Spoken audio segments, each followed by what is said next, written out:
मित्रांनो, महाराष्ट्रात प्रेम मिळवत राहिलेली मालिका म्हणजे ठरलं तर मग. ही मालिका गेली 3 वर्ष आपल्या सर्वांचे मनोरंजन करत आलेली आहे. तर या मालिकेत काम करत असलेले सहकलाकार यांच्या अभिनयाने त्यांनी भरपूर प्रेक्षकांचे मनोरंजन केले आहे. तर आता मालिकेत आपल्याला पाहायला मिळतं की प्रियाला सायली पुराव्यानिशी तन्वी नसल्याचं सिद्ध करते आणि तिला जेलमध्ये टाकते. तर आता यामुळे आता ठरलं तर मग या मालिकेचा ट्रॅक वेगळ्याच दिशेला गेला आहे. तर आता साक्षी शिकरे म्हणजे समीरा शेखर हिला धक्का बसलेला असतो की सायली अर्जुनने जसं प्रियाला जेलमध्ये टाकलं, एक मोठा पुरावा गोळा केला आणि सगळ्यांसमोर आणला, तसंच आता साक्षीला वाटत असतं की आता सायली हे तिच्यापर्यंत पोहोचणार. कारण सायली अर्जुनला साक्षी शिकरे जिवंत आहे हे माहीत आहे.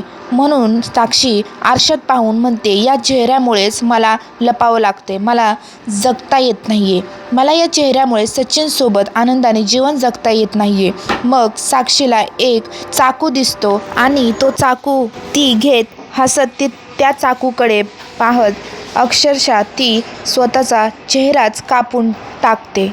आणि आता मित्रांनो, याचमुळे आपल्याला आता ठरलं तर मग मालिकेतून साक्षी म्हणजेच अभिनेत्री केतकी पालव ही मालिकेतून एक्झिट होणार असल्याचे पाहायला मिळणार आहे आणि तिच्या जागी एक नवी अभिनेत्री, नवा चेहरा पाहायला मिळणार आहे. तर ती अभिनेत्री कोण असणार हे अजून गुलदस्त्यातच आहे. तर तुम्हाला याबद्दल काय वाटतं कॉमेंट करून नक्कीच सांगा. आणि ती अभिनेत्री कोण असणार हे पाहायचं असेल तर आत्ता चॅनलला सबस्क्राईब करा. धन्यवाद.